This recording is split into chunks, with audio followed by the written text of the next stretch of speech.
ان میں 2-3-4 گزارشات قرآن مجید سے، قرآن مجید کی روح سے اور اس کی روشنی سے آپ کی خدمت میں پیش کروں گا۔ دیکھیے، ہم میں سے ہر بندہ جو زندگی گزار رہا ہے اس کا کوئی نہ کوئی مطمع نظر ہے، اس کا کوئی نہ کوئی مقصد ہے۔ آواز سب کو آ رہی ہے اس کی؟ مجھے کم لگ رہی ہے، نہیں آ رہی نا؟ آواز اس کی اونچی کر دیں ذرا۔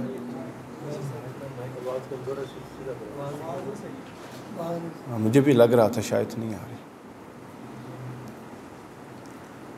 تو میں یہ عرض کر رہا تھا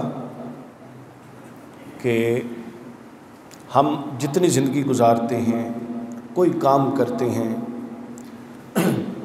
کوئی ارادہ کرتے ہیں،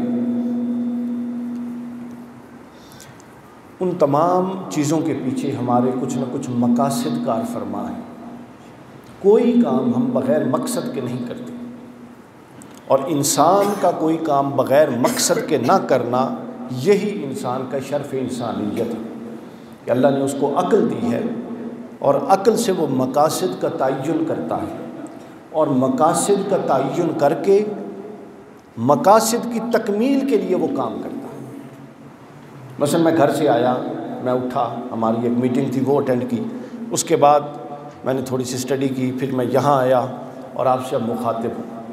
اس مخاطب ہونے کے پیچھے ایک پورا کا پورا قصد تھا، ارادہ تھا جو میں نے کیا، جس کی اب عملی صورت آپ کے سامنے۔ تو گویا ارادے ہوتے ہیں، ارادوں کو پھر ہم اعمال کے ذریعے پرفارم کرتے ہیں۔ ہم سب کی تمام خواہشات کا یوں لب لباب اور نچوڑ نکال دیا جائے تو چند ایک ہمارے مسائل ہیں، سادہ سادہ بات ہے، چند ایک ہمارے مسائل ہیں جن کا ہم حل چاہتے ہیں۔ مثلا ہم میں سے ہر بندہ یہ چاہتا ہے کہ وہ کسی بھی مسئلہ یا مصیبت میں یا کسی تنگی میں ہے، اللہ اس کی تنگی دور فرمائے۔ چاہتا ہے کہ نہیں چاہتا؟ بتائیں۔ نہیں، ایسے نہیں، آپ لوگ یا زبان سے کہہ کے یا اپنے تاثر سے مجھے بتائیں، ہم میں سے ہر بندہ یہ چاہتا ہے نا کہ اللہ رب العزت ہماری تنگی دور فرمائے اور کوئی غیب سے رستہ نکال لے؟ چاہتا ہے نا؟ بالکل چاہتا ہے۔ پھر ہم ہی میں سے ہر بندہ یہ چاہتا ہے نا کہ اس کا جو کام وہ کر رہا ہے، وہ دنیاوی رزق حلال کے حوالے سے ہے، کوئی دینی ہے، جو بھی ہے، خاندانی ہے، معاشرتی ہے، وہ جس کام میں مشکل کا شکار ہے، اللہ اس مشکل کو ٹال کے آسانی لے آئے۔ چاہتا ہے کہ نہیں چاہتا؟ چاہتا ہے۔ پھر مجھے یہ بتائیے، کیا بندہ یہ چاہتا ہے کہ نہیں چاہتا کہ اللہ ہی اس کے ہر کام کے لیے کافی ہو جائے اور غیبی مدد سے سارے مسئلے حل کر دے؟ چاہتا ہے۔ اور ہم جس طبقے سے تعلق رکھتے ہیں، ہم زیادہ چاہتے ہیں کہ ایک پھونک سے کام ہو جائے، چاہتے ہیں۔ تو ہم یہ چاہتے ہیں کہ یہ سب کچھ ہو جائے۔ پھر مجھے ایک بات بتائیے، کیا ہم میں سے یہ ہر کوئی نہیں چاہتا کہ ہم اللہ کے ہاں سرخ روح ہو جائیں؟ چاہتے ہیں۔ تو یہ میں نے 2-3 بڑے بڑے مقاصد بتائے ہیں جس کے ذیل میں تمام چھوٹے مقاصد آتے ہیں۔ ہم ان مقاصد کو دوستوں پورا کرنے کے لیے نمازیں بھی پڑھتے ہیں، عبادات بھی کرتے ہیں، جو ہم کر سکتے ہیں اللہ توفیق دیتا ہے، خیرات بھی کرتے ہیں، نیک کام بھی کرتے ہیں، تعلیم بھی حاصل کرتے ہیں، سب کچھ کرتے ہیں، وظائف بھی پڑھتے ہیں کہ نہیں پڑھتے؟ قرآن و سنت سے ثابت ہے، وظائف پڑھتے ہیں۔ اگر میں آپ کو ان تمام مسائل کا حل ایک وظیفے میں بتاؤں تو آپ ذرا خوش ہو جائیں گے کہ وہ وظیفہ بڑا آسان کام ہو گیا، ایک مسئلے میں ساری چیزیں آ گئی۔ پھر کوئی اہل عقل یہ بھی کہہ سکتا ہے، کچھ اہل دانش، کہ میں ہوں، ظاہر ہے میری کوئی حیثیت نہیں ہے تو یہ کیوں بتانے والا ہے۔ پھر کوئی مجھ سے بڑا آ جائے بتانے تو اور حیثیت بڑھ جائے گی، پھر کوئی اس سے بڑا آ جائے تو اور حیثیت بڑھ جائے گی، اور پھر اگر خود اللہ کے رسول حضرت محمد مصطفیٰ صلی اللہ علیہ وسلم آ جائیں اور وہ کہیں فرمائیں کہ یہ مسائل ہیں تمہیں، اے میرے امتیوں تم یہ کام کر لو، تو یہ سارے مسائل میں اور میرا رب اپنے ذمے لیتا ہے۔ تو بتائیے اس سے زیادہ اتھینٹک بات کوئی ہو سکتی ہے؟ مضبوط بات ہوگی۔ اور پھر اس سے زیادہ اور مضبوط بات ہو جائے گی جب وہ وظیفہ جو حضور نے بتانا ہے اللہ قرآن میں نازل بھی کر دے، نہ صرف حضور بتائیں، چونکہ حضور کی بتائی ہوئی بھی وہی ہے، لیکن وہ ٹیکنیکلی وہی غیر مطلوع ہے، ٹھیک ہے، وہ حدیث ہے، وہ قرآن کا حصہ نہیں، اور جو وہی مطلوع قرآن کا حصہ بن گئی اس میں آ جائے تو پھر اس کا درجہ اور مضبوط ہو گیا۔ تو اب میں آپ کو قرآن مجید کی طرف لے جانا چاہ رہا ہوں. ہم ادھر ادھر سے مسائل دیکھتے ہیں، قرآن میں سب موجود ہے. اللہ کے رسول صلی اللہ علیہ وسلم نے اور اللہ نے اپنی اس کتاب میں ان تمام مسائل کا بیان کر کے ان کا حل بیان کر دیا. سورہ طلاق ہے، آپ سب لوگ گھر جا کے دیکھیے گا. سورہ الطلاق 4 مقامات پر اللہ نے سوال قائم کیے، اور سوال کون سے تھے جو میں نے آپ کو بتا دیے ہیں. کیا تم بندو نہیں چاہتے ہو کہ جب تم پھنس جاؤ تمہارے لیے رستہ نکلے؟ کیا تم نہیں چاہتے ہو کہ جب تم مشکل کا شکار ہو تو تمہارے لیے آسانی ہو جائے؟ کیا تم نہیں چاہتے ہو کہ جب کوئی امید کی کرن نہ نظر آئے تو ایک امید بر آئے؟ کیا تم نہیں چاہتے ہو کہ جب مایوس ہو تو تمہارے سارے کاموں کے لیے اللہ ہی کافی ہو جائے؟ یہ سوال قائم کیے 4، اور 4 سوال قائم کر کے چاروں کا ایک جواب دیا. یعنی چاروں کا وظیفہ حل ایک بتایا، سوال 4 قائم کیے. اور میں سمجھتا ہوں ان 4 سوالوں کے نیچے ہر سوال ہمارا موجود ہے. جتنی ہماری حاجات ہو سکتی ہیں وہ سب اس کے اندر ہے، ذیل میں ہے. قرآن کا اصول یہ ہے کہ قرآن جزیات کو ایڈریس نہیں کرتا، اساسی کتاب ہے، بنیادی اصول کو بیان کر دیتی ہے. اس کے ذیل میں علماء، فقہا، محدثین، مفسرین اس کے ذیل میں استنباط اور استدلال سے دیگر مسائل زیر بحث لے آتے ہیں. اتنی بات کلیئر ہو گئی؟ بتائیے ہاتھ اٹھا کے تاکہ میں اب قرآن مجید کی آیات پہ آؤں. کلیئر ہو گئی؟ سورہ الطلاق ہے جی قرآن مجید کی 65ویں صورت ہے، اور اس کی میں پڑھنے لگا ہوں. دوسری آیت کا آخری جملہ اللہ رب العزت نے فرمایا اعوذ باللہ من الشیطان الرجیم وَمَن يَتَّقِ اللَّهَ يَجْعَلْ لَهُ مَخْرَجًا. اللہ فرماتا ہے کہ جو اللہ سے ڈرے گا. اب تقوی کا ترجمہ میں فی الحال ڈرنا کر رہا ہوں، تقوی پر میں تھوڑی سی بات کروں. وَمَن يَتَّقِ اللَّهَ، جو اللہ کا تقوی اختیار کر لے گا. اب آپ کے ذہن میں باقی مضمون سمجھ لیں، تقوی کا سوال ابھی سوالیہ نشان رکھیں، تقوی پر تھوڑی بات کریں گے. وَمَن يَتَّقِ اللَّهَ، جو تقوی اختیار کرے گا، يَجْعَلْ لَهُ مَخْرَجًا، تو پھر اللہ دنیا میں وہ کسی رنج میں مبتلا ہو یا آخرت میں کسی رنج میں مبتلا ہو اور بند گلی میں ہو اور کہیں سے کوئی دروازہ ہی نہ ہو، تو اللہ فرماتا ہے کہ محض اس لیے کہ وہ میرا تقوی اختیار کیا ہوا ہے، میں وہاں سے دروازہ نکالوں گا کہ جس سے اس کو تصور بھی نہیں ہوگا. تو کیا اب پھنستے ہیں تو دروازے کے لیے اللہ نے کیا رستہ بتایا؟ تقوی. کیا؟ دوسری آیت دیکھ لیجئے، 4تھی آیت کا آخری جملہ پڑھنے لگا ہوں، سورہ الطلاق. اللہ رب العزت نے فرمایا یہی جملہ وَمَن يَتَّقِ اللَّهَ، لفظوں کی ترکیب میں بھی بہت کم فرق ہے. وَمَن يَتَّقِ اللَّهَ يَجْعَلْ لَهُ مِنْ أَمْرِهِ يُسْرًا، جو اللہ سے ڈرے گا اس کے وہ امور جو مشکل ہوں گے اور وہ پھنسا ہوا ہوگا، اللہ ان کو نکال کے آسانیاں کر دے گا. سمجھ گیا ہوگا کہ نہیں سمجھے؟ پھر تیسری آیت کی طرف آئیں. قرآن کہتا ہے سورہ الطلاق آیت نمبر 5 وَمَن يَتَّقِ اللَّهَ، پھر یہی جملہ ترکیب، یہ بڑی شاندار ترکیب ہے. تقوی کا مضمون جتنی خوبصورتی سے سورہ الطلاق میں آیا ہے شاید اور کہیں نہیں آیا، ریپیٹڈلی. پھر فرمایا وَمَن يَتَّقِ اللَّهَ، اور جو اللہ کا تقوی اختیار کرے گا، يُكَفِّرْ عَنْهُ سَيِّئَاتِهِ، محض اس لیے کہ اب وہ متقی ہو گیا. پہلے بھائی جتنا گنہگار سی، پہلے جتنا گنہگار تھا، اب چونکہ متقی ہو گیا ہے اس تقوی کی وجہ سے يُكَفِّرْ عَنْهُ سَيِّئَاتِهِ، اللہ اس کے بہت سارے گناہ جس کو فقہا کہتے ہیں گناہ صغیرہ بریکٹ کر کے معاف کر دے گا، صرف اس لیے کہ اب وہ متقی ہو گیا ہے. یعنی اگر ہم اب بھی ٹھیک ہو جائیں تو وہ آگے بھی اثرات ڈالتا ہے اور پیچھے بھی اثرات ڈالتا ہے. پھر آگے فرمایا کہ صرف یہاں نہیں بات ختم کی کہ وہ وَمَن يَتَّقِ اللَّهَ يُكَفِّرْ عَنْهُ سَيِّئَاتِهِ، اللہ اس کے گناہ معاف کر دے گا، بلکہ فرمایا وَيُعْظِمْ لَهُ أَجْرًا، تقوی کے بدلے میں صرف گناہ معاف نہیں فرمائے گا بلکہ اجر عظیم اس کے اضافے کے طور پہ دے دے گا. یعنی ایک تو پچھلے کھاتے کے گناہ اڑا دے گا، پھر ان گناہوں کے بدلے میں نیکیاں لکھ دے گا جس کے بدلے میں پھر اجر عظیم عطا ہو جائے گا. آپ سمجھ رہے ہیں یہ تقوی. اور پھر آخری جگہ سورہ الطلاق کی آیت نمبر 10 فرمایا فَاتَّقُوا اللَّهَ، اللہ سے ڈرو، اللہ کا تقوی اختیار کرو. یا اولی الالباب، اے عقل والوں. تقوی کے ساتھ عقل کا بڑا گہرا تعلق ہے. یعنی ایک آپ کے پاس دو راہیں اللہ کہتا ہے ہم نے بتا دی، فَأَلْهَمَهَا فُجُورَهَا وَتَقْوَاهَا فَأَدَيْنَاهُمْ نَجْدَيْن. دو راہیں بتا دیں قرآن میں، دو جگہ پر ہے. اب دو راہیں بتا کے جو ڈھور اور جنگر ہوتے ہیں، جانور ہوتے ہیں، ان کو کیا کرتے ہیں آپ؟ جس راہ پہ لے جانا ہے گلے میں پٹا ڈال کے کھینچ کے لے جاتے ہیں. لے جاتے ہیں کہ نہیں بتائیں؟ بکروں کو ہم لے جاتے ہیں نا کھینچ کے پٹا ڈال کے. کیوں؟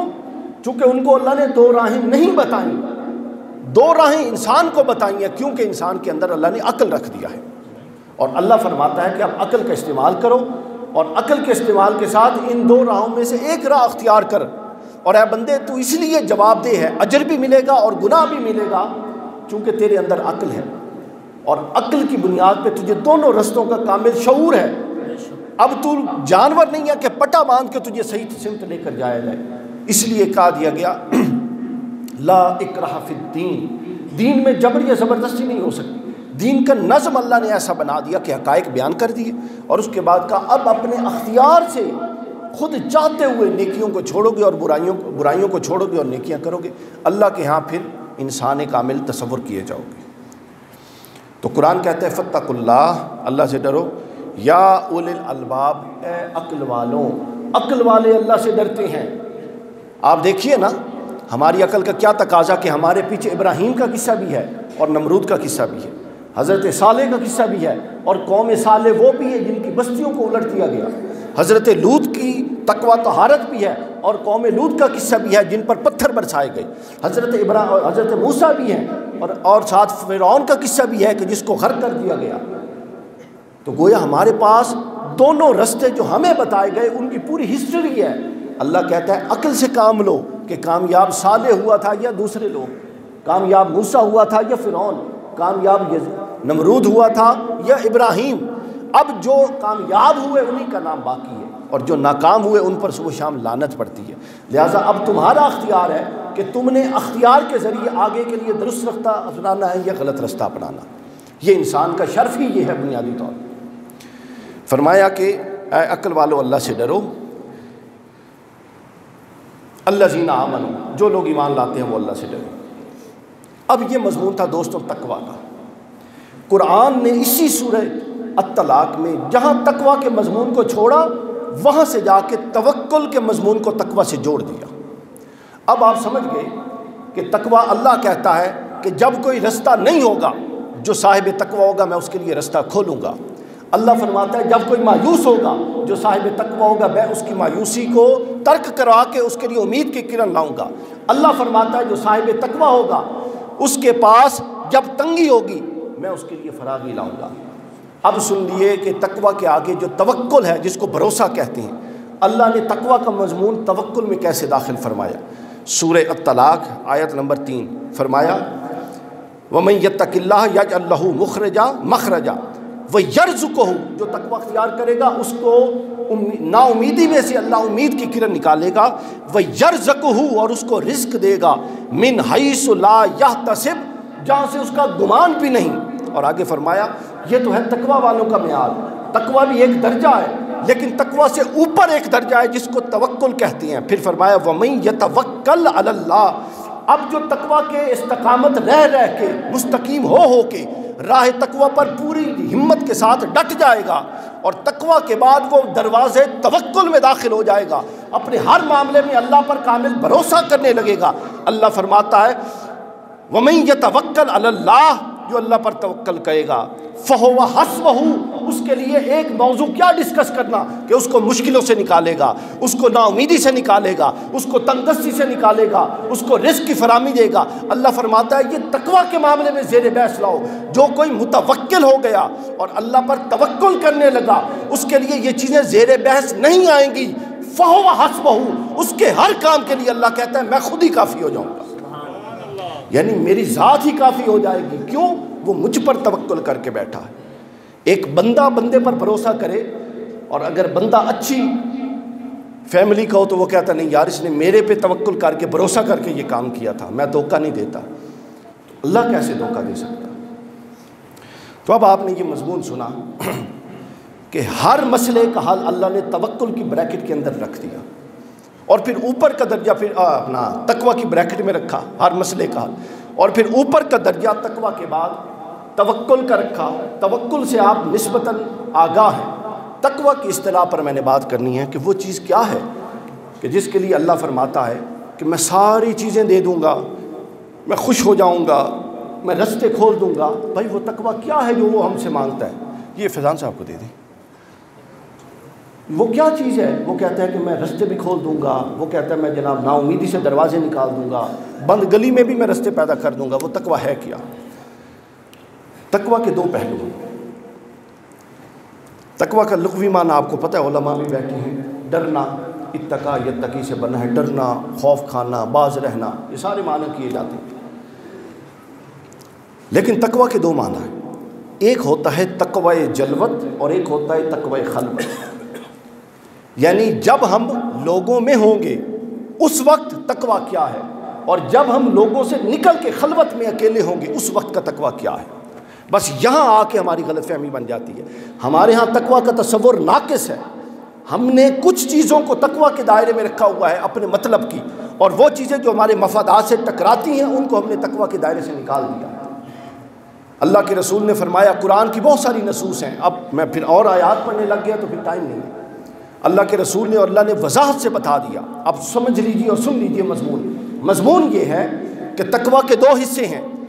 یعنی جو جلوت میں ہوگا، جب لوگوں میں ہوگا، معاشرے میں ہوگا، دوستوں میں ہوگا، مسجد میں ہوگا، گھر والوں میں ہوگا، اس وقت بھی کوئی ایسا کام نہیں کرے گا جو اللہ کی رضا کے خلاف ہو، بلکہ ہر کام کرتے ہوئے اس کے ذہن میں اللہ کا ڈر اور اللہ کے ہاں جواب دہی کا تصور رہے گا۔ یہ وہ تقوی ہے جو ہم سب اپنائے ہوئے ہیں۔ ہم میں سے کوئی بندہ لوگوں کے سامنے ایسا کام نہیں کرتا جو باعث عار ہو، شرم ہو، گناہ ہو۔ چونکہ ہماری عزت میں حرف آتا ہے، ہم کہتے ہیں کہ نہیں ایسی بات نہیں کرنی چاہیے، لوگ کیا کہیں گے۔ یہ بات آپ سنتے ہیں نا، یار لوگ کی کیسے، لوگ کیا کہیں گے، اور ہم متقی ہیں، تقوی اختیار کرتے ہیں۔ اور پھر ایک درجہ ایسے بے حیا لوگ بھی ہوتے ہیں جو پھر لوگوں کے سامنے بھی کر دیتے ہیں، وہ اللہ معاف فرمائے۔ تو عام بندوں کی میں بات کروں تو ایک حصہ تو یہ ہے کہ جلوت میں تقوی ہو، کہ جو جلوت میں لوگوں کے سامنے فرائض اور اوامر اور نواہی، ہر وہ کام جو کرنے کے لیے کہا گیا اور ہر وہ کام جس سے رکنے کے لیے کہا گیا، دونوں چیزیں، یہ تقوی کے دو پہلو ہیں۔ وہ تقوی جلوت ہو تب بھی یہ دو پہلو ہیں، وہ تقوی خلوت ہو تب بھی دو پہلو ہیں، کہ جلوت میں بیٹھے ہو، لوگوں میں بیٹھے ہو تو وہ کام کرو جو کرنے کے ہیں، اور ان سے رکو جن سے روکا گیا۔ تو گویا جلوت کا تقوی یہ ہو گیا، لوگوں کا تقوی۔ اب آگے آئیں گے خلوت کے تقوی پر۔ ابن ماجہ میں ایک حدیث پاک ہے، حضور نے فرمایا، ابن ماجہ میں حضور علیہ الصلوۃ والسلام نے فرمایا کہ کچھ لوگ ایسے ہوں گے جو قیامت کے دن جب آئیں گے ان کے پاس پہاڑ ہوگا نیکیوں کا، پہاڑ کے برابر نیکیاں ہوں گی۔ پھر اللہ فرماتا ہے کہ اچانک ایک ہوا چلے گی، اور وہ ہوا قیامت کے میدان معاشر میں اتنی تیز چلے گی کہ وہ جو نیکیاں ہوں گی وہ سب کی سب اس ہوا، تیز ہوا سے جو پہاڑ جتنی اڑ جائیں گی ہوا میں، اور چھوٹا چھوٹا ذرہ بن کے کوئی کہیں چلی جائے گی، کوئی کہیں چلی جائے گی۔ اس بات کو یہاں روک دیجیے۔ ایک اور حدیث امام ذہبی نے کتاب الکبائر میں لی، مسند احمد ابن حنبل اور باقی کتب۔ حضور علیہ السلام سے صحابہ نے پوچھا کہ یا رسول اللہ ہمیں بتائیے کہ مفلس کون ہے، غریب کون ہے۔ صحابہ نے عرض کی، حضور نے پوچھا صحابہ سے، صحابہ نے عرض کی یا رسول اللہ غریب وہ ہے جس کے پاس مال نہیں ہے۔ حضور نے فرمایا نہیں۔ پھر پوچھا اور بتاؤ، کسی نے کہا وہ ہے جس کے پاس جانور نہیں ہے، مویشی نہیں ہے، کسی نے کہا مکان نہیں ہے۔ مختلف صحابہ کرام نے اپنی اپنی رائے دی۔ حضور نے فرمایا نہیں، بلکہ آپ نے فرمایا، اب میں ان دونوں حدیثوں کے مضمون کو جوڑا۔ حضور نے فرمایا کہ نہیں ایسا نہیں ہے، بلکہ اصل یہ ہے کہ غریب وہ ہے، مفلس وہ ہے کہ جو شخص جب دنیا سے جائے گا تو اتنا بڑا انبار ہوگا اس کے پاس نیکیوں کا، لیکن جیسے ہی وہ میدان محشر سے گزر رہا ہوگا اس کے پیچھے لوگوں کا انبار ہوگا، کسی کا حق مارا ہوگا، کسی کو گالی دی ہوگی، کسی کے ساتھ کچھ کیا ہوگا، کسی کے ساتھ کچھ کیا ہوگا، اور وہ سب جب وہ نیکیاں لے کے اللہ کے حضور پہنچے گا اپنا اپنا دعویٰ لے کر اللہ کے حضور پہنچ جائیں گے اور اس سے کہیں گے باری تعالیٰ یہ جو نیکیاں لے کر نیک انسان آیا ہے اس نے مجھے فلاں فلاں جگہوں پہ تکلیف دی ہوئی ہے، اس نے میری زمین غصب کی ہوئی ہے، اس نے میرے خلاف جھوٹی گواہی دی ہوئی ہے، اس نے میری غیبت کی ہوئی ہے، اس نے مجھ پر تہمت لگائی ہوئی ہے۔ تو جس کا جتنا حصہ ہوگا اللہ اس کی نیکیوں سے اٹھا کے اتنا اس کو دیتا جائے گا اور کہے گا کہ جاؤ تمہارا کھاتا پورا ہو۔ حدیث پاک میں ہے کہ ابھی دعوے دار موجود ہوں گے اور نیکیوں کا پہاڑ ختم ہو جائے گا، پھر وہ اور دعویٰ کرنے والا آئے گا، اللہ فرمائے گا اچھا بتا تیرے ساتھ اس نے کیا کیا، وہ کہے گا میرے ساتھ یہ کیا، اللہ فرمائے گا کہ اب اس کے پاس دینے کے لیے کچھ نہیں، چونکہ عدل کا دن ہے لہٰذا اب تو اپنی اتنے گناہ دے اس کے کھاتے میں ڈال دیتے۔ تو وہ شخص جو ہوتا جائے گا وہ شخص جو نیکیوں کا پہاڑ لے کے آیا تھا وہ جب میدان محشر سے گزرے گا تو اس کے اوپر گناہوں کا پہاڑ بن جائے گا۔ حضور نے فرمایا اے میرے صحابہ وہ مفلس ہوگا، حقیقی معنوں میں غریب وہ ہوگا۔ اب واپس آ جائیے پہلی حدیث جو میں نے ابن ماجہ کی بیان کی۔ حضور نے فرمایا کہ ایک شخص نیکیوں کا پہاڑ لے کے آئے گا اور اس کی وہ پہاڑ ختم کر دیا جائے گا۔ پوچھا گیا کہ یا رسول اللہ ایسا کیوں ہوگا؟ صحابہ پریشان ہو گئے۔ حضور نے فرمایا کہ وہ ایک ایسا عمل کرتا ہوگا کہ وہ عمل اللہ کو اتنا سخت ناپسند ہوگا، اتنا ناپسند ہوگا کہ اس ایک برے عمل کے عوض اللہ اس کی ساری نیکیوں کو ضائع فرما دے گا۔ صحابہ پریشان ہو گئے، یا رسول اللہ ہمیں بتائیے کہیں ہم میں سے کوئی اس کا شکار نہ ہو رہا۔ اللہ کے رسول نے فرمایا میرے صحابہ سنو، وہ ایک گناہ جو وہ کرتا رہا ہوگا وہ یہ نہیں ہوگا کہ وہ لوگوں میں کوئی گناہ کرے گا، وہ لوگوں میں بڑا نیک متقی پارسا ہوگا، اچھا دکھے گا، اچھی اس کی وضاحت ہوگی، لیکن ہوگا یہ کہ وہ لوگوں میں آئے گا تو نیک ہوگا اور جب تنہائی میں خلوت میں ہوگا تو گناہ کرے گا۔ خلوت اس کی گندی ہوگی، اس کی خلوت غلیظ ہوگی، اس کی خلوت پاک نہیں ہوگی، اکیلا ہو کے اس کے ذہن میں جو تصورات آتے ہوں گے وہ گناہ اور حرام پر مبنی ہوں گے۔ گویا کہ جس کے اکیلے ہو کر تصورات گناہ پر مبنی ہو، اللہ فرماتا ہے اس کے جلوت کے جو نیکیاں ہیں وہ بھی میں تباہ کر دوں گا، ختم کر دوں گا۔ تو گویا اللہ کو پورا متقی چاہیے۔ ہمارا مسئلہ یہ ہے کہ ہم نیک نظر تو آنا چاہتے ہیں، نیک ہونا نہیں چاہتے، اور یہ منافقت کا اعلیٰ ترین درجہ ہے۔ ہم میں سے سب نیک بننا چاہتے ہیں، دکھنا چاہتے ہیں، کہلوانا چاہتے ہیں، ہونا نہیں چاہتے، چونکہ نیک ہونا آپ کے ظاہر اور باطن کے ساتھ جڑا ہوا ہے۔ تو لہٰذا حضور نے فرمایا کہ اگر کسی شخص کی، اب تقویٰ کا پورا مفہوم سن لیجئے، تقویٰ فی الخلوت اور تقویٰ فی الجلوت، جو دو نئی اصطلاحات میں نے بیان کر دی، حالانکہ یہ کتابوں میں نہیں ہے، ہمیں سمجھانے کے لیے کہ جس طرح آپ نے لوگوں میں جلوت میں متقی ہونا ہے اسی طرح آپ نے خلوت میں متقی ہونا ہے، بلکہ اس سے زیادہ شدت سے خلوت میں متقی ہونا ہے۔ کیوں؟ یہ تصور پختہ کرنا ہے کہ جلوت میں تو اللہ کے ساتھ لوگ بھی دیکھ رہے تھے، اب تو صرف اللہ ہی اللہ دیکھ رہا ہے، لوگ تو دیکھ نہیں رہے۔ اور امام صاحبی نے اور بہت سارے محدثین نے ایک اور روایت بھی نقل کی کہ اللہ نے بندے سے شکوہ کیا اور کہتا ہے کہ اے بندے کیا تو مجھے عام انسانوں جتنی وقت بھی نہیں دیتا اور ویلیو اور حیثیت نہیں دیتا؟ اللہ شکوہ کر رہا ہے۔ وہ کہیں گے باری تعالیٰ یہ کیسے ہو گیا، ہم تو یہ شکوہ نہ دے، ویلیو نہ دے، تو رب ہے۔ اللہ فرماتا ہے کہ تیرا عمل یہ ہے کہ تو لوگوں کے سامنے گناہ نہیں کرتا، ان کا حیا کرتا ہے، اور میرے سامنے جب تنہائی میں ہوتا ہے تو گناہ کر دیتا ہے، میرا حیا نہیں کرتا۔ گویا کہ تو مجھے عام بندے جیسی ویلیو بھی نہیں دیتا۔ تو لہٰذا تقویٰ کا مفہوم یہ ہوگا کہ آپ کی جلوت بھی وہ کام کرے جس کے کرنے کا کہا گیا، اور آپ کی جلوت وہ کام نہ کرے جس کے کرنے کا کہا گیا۔ اور خلوت میں تقویٰ یہ ہوگا کہ تنہائی میں وہ کام کریں جس کے کرنے کا کہا گیا اور وہ کام نہ کریں جس سے کرنے سے روکا گیا۔ یوں آپ کی خلوت بھی پاک ہوگی، آپ کی جلوت بھی پاک ہوگی، اور جو جلوت اور خلوت دونوں حصوں میں اللہ کا خوف، اللہ کی اطاعت اور یکسوئی کے ذریعے پہ چلے گا، وہ اللہ کے ہاں متقی کہلائے گا۔ اور وہ متقی وہ ہوگا جس کے لیے اللہ نے قرآن میں وعدہ کیا ہے کہ وہ ایسا متقی جو جلوت و خلوت میں مجھ سے ڈرے گا، وہ متقی جب مایوسی میں ہوگا تو یہ مجھے کیسے گوارا ہو سکتا ہے کہ وہ تو اکیلا بھی بیٹھتا ہے تو میری نافرمانی نہیں کرتا، میں اس کو اکیلا چھوڑ دوں۔ وہ متقی تنگ دستی میں ہوگا تو مجھے یہ کیسے گوارا ہو سکتا ہے کہ میں اپنے اس بندے کو تنگ دستی میں رکھوں۔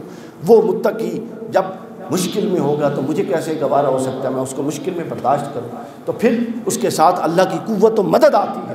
اور قوت و مدد کیسے آتی ہے؟ آخری بات صحیح بخاری کی حدیث سن لیجیے، حضور علیہ الصلوۃ والسلام نے فرمایا کہ اللہ کے کچھ بندے ایسے ہیں جو قرب نوافل اور پھر قرب فرائض کے درجے پہ پہنچتے ہیں، اور آخر میں فرمایا کہ وہ جب کامل درجات میں پہنچتے ہیں تو پھر ان کا حال یہ ہو جاتا ہے، درجہ فلاحیت اللہ کے ہاں یہ ہو جاتی ہے کہ پھر اللہ تمثیلاً سمجھانے کے لیے اللہ فرماتا ہے کہ ان کا چلنا ایسے ہی ہے جیسے میرا چلنا ہے، ان کا پکڑنا ایسے ہی ہے جیسے کہ ہاتھ اس کا ہے اور گرفت میری ہے، ان کا دیکھنا ایسے ہی ہے جیسے آنکھ ان کی ہے دیکھنا میرا ہے، ان کا سننا ایسے ہی ہے جیسے کان اس کے ہیں اور سنتا میں ہوں۔ یعنی اللہ نے پھر اپنی اور اس کے درمیان کی غیریت ختم کر دی، اور یہ غیریت کے ختم ہونے کا جو قرآنی تصور ہے، باقی آپ کتابیں پڑھیں، جو قرآنی تصور ہے وہ تقویٰ پہ کھڑا ہے، اور تقویٰ کا مفہوم میں نے سمجھا دیا، تقویٰ جلوت میں بھی اور تقویٰ خلوت میں بھی۔ کیا ٹائم ہے؟ تقویٰ جلوت میں بھی اور تقویٰ خلوت میں بھی۔ تو مجھے وقت کا اندازہ نہیں تھا تو میں نے کوشش کی جلدی مضمون وائنڈ اپ کر دوں، تو الحمدللہ ٹائم بھی مکمل ہوگی اور ہم نے بات بھی مکمل کر لی۔ تو اب آپ لوگوں سے گزارش یہ ہے کہ دیکھیے کس کو دھوکہ دے رہے ہیں، ماں باپ کو، بہن بھائیوں کو، ہر ایک نے اپنی اپنی قبر میں اپنا اپنا حساب دیں، تو یہ دھوکہ ہم خود کو دے رہے ہیں۔ تو لہٰذا دھوکے سے نکل آئیں، کتنی عمر گزر گئی ہے، آگے پتہ نہیں کتنی ہے، ٹھیک ہے، تو کم از کم خود ریئلسٹک ہوں، حقیقت پسند ہوں، اس قرآن کی پیرائے میں اور اس پیمانے پہ ہمیں تولا جانا، کسی کہانی ہم سے کسی نے نہیں سنانی، تو لہٰذا اپنے آپ کو دھوکے سے نکالے اور اپنے عمل کی اصلاح کیجیے۔ اقرار باللسان و عمل بالارکان و تصدیق بالقلب، ایمان کے 3 درجے بیان ہوئے ہیں حدیث میں، زبان سے کہے، دل سے تصدیق کرے اور ارکان سے عمل کر کے دکھائے۔ ہم بنیادی طور پہ یقین ہی نہیں رکھتے اسلامی معتقدات پر، ہاں مانتے ضرور ہیں اس بات کو، تو لہٰذا اپنے آپ کو دھوکے سے نکالیے اور اپنی ظاہر اور اپنا باطن، اپنی جلوت اور اپنی خلوت، جو مرضی اس کو نام دے لیں، اپنی تنہائی اور اپنی محفل، ان دونوں کو پاک کیجئے۔ اور سب سے اہم چیز جو آپ کی تنہائی کو پاک کرنے کے حوالے سے ہے وہ آپ کا ذہن ہے، اپنی فکر کو صاف رکھیے، آپ لوگوں کے ٹھیکے چھوڑ دیجئے، کون کیا کرتا ہے، ہر ایک نے اپنا حساب دینا ہے، اپنی فکر کیجئے، ہم سے وہ پوچھا جائے گا جو ہم کریں گے، اور کسی کا برا کیا ہمارے لیے برا کرنے کا جواز نہیں ہو سکتا اور یہ عذر نہیں ہو سکتا اللہ کے حضور۔ اللہ تعالیٰ سے دعا ہے کہ ہمارے حال پر لطف و کرم فرمائے اور ہماری دنیا اور آخرت اور ظاہر اور باطن کو پاک اور صاف فرمائے۔ وما علینا الا البلاغ۔